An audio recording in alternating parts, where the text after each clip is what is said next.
So the state has set a pretty high goal for the percentage of kindergarten students who should be immunized to stop the outbreak of things like measles and mumps. But as King 5's Taylor Mirfendereski found out, many schools are not making the grade. How many orange people do you see, guys? Here at the Pacific Science Center, 95, so I see one orange. Mom Katie LG is teaching her little kids a big lesson. That means that there's quite a few people that are sick. She's using this light-up immunization exhibit to explain why 4-year-old Lachlan soon needs to get his school vaccines. And the truth is, whether or not he gets a shot can really affect his classmates. It's called herd immunity. So when we get our vaccinations, we can help keep other people healthy. Now, herd immunity is a scientific term, but it has real-world implications in classrooms where diseases can spread quickly. It's the percentage of people in a community who must have certain vaccines in order to shield the people who aren't vaccinated from getting sick. It is about being a good bacterial citizen. You make this choice not just for yourself, but for the other people around you to keep them healthy. Every disease, like mumps, measles, and whooping cough, has its own herd immunity safe zone, ranging from 74 to 94%. The lower the percentage of students who've had their vaccinations, the higher the risk the disease will spread to more people in the event of an outbreak. Serious illness, long-term side effects, and in some cases death.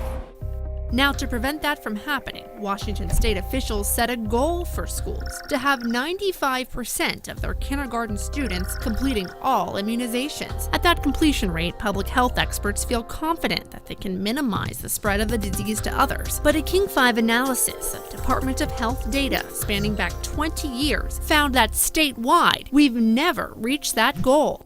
Only 258 schools in the whole state reported reaching or exceeding the state's 95% target. For perspective, more than 1,400 schools reported data last year. Department of Health officials say the annual vaccination rates don't tell the whole story.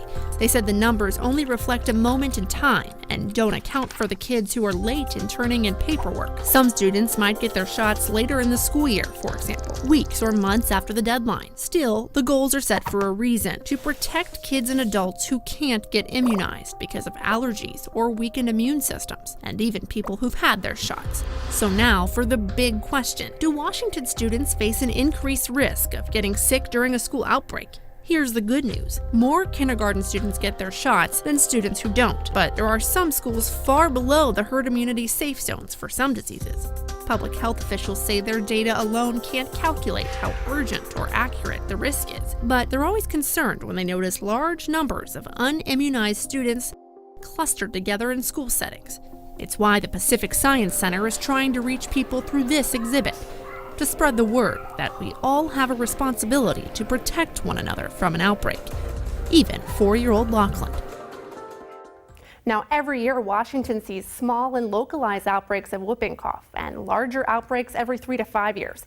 The state also has had hundreds of cases of mumps last year. So why aren't some students getting immunized? Well, a chunk of them are out of compliance, meaning they haven't turned in paperwork to excuse them. But about 5% of the students have exemptions. There are 3 types of exemptions in the state: personal, medical, and religious related. And as you can see by this graphic that we made with the help of Microsoft, personal exemptions right here in blue are the most common. Let's take a look at our next graphic. You can see how unique Washington is. Just 18 states in the whole country allow philosophical exemptions, the personal exemptions we just mentioned. The red states here, California, West Virginia, Mississippi, have banned all type of non-medical exemptions.